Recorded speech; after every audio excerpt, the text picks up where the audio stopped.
C'est parce que tu veux savoir qui m'a donné de l'argent pour pouvoir parler de la migration clandestine. Parce que tu veux savoir qu'est-ce qui peut bien être à l'origine de cette grande motivation que j'ai à parler de la migration clandestine. Bonjour à tous. Merci de regarder ma vidéo.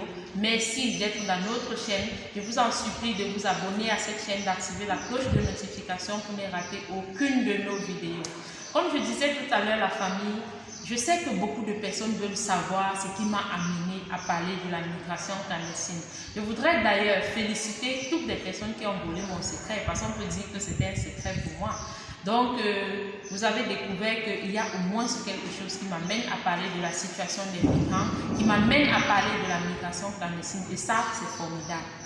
Donc, je vais vous raconter une histoire. Il y a de cela quelques temps, il y a une association avec laquelle je travaillais, le CCAB, le Club culturel Ali Belwan, Tunis.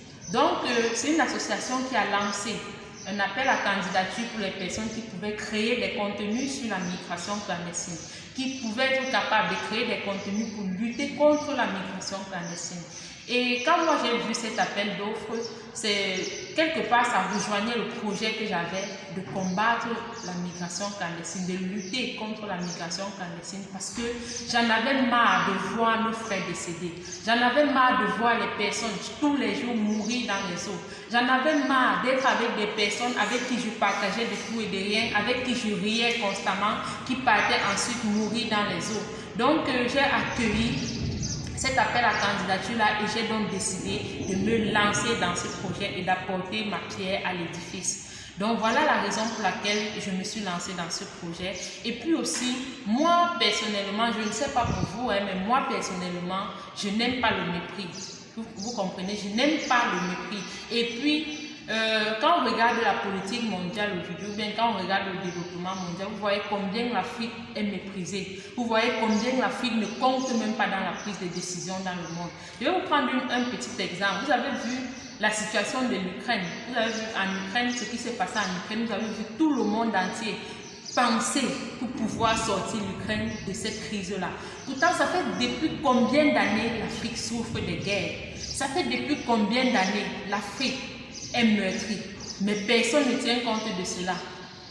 Personne ne tient compte de cela, mais pour peu qu'il y a eu une situation en Ukraine entre la Russie et l'Ukraine, tout le monde entier a commencé à penser des solutions pour cela, pour pouvoir trouver un terrain d'entente. Pourtant, l'Afrique souffre.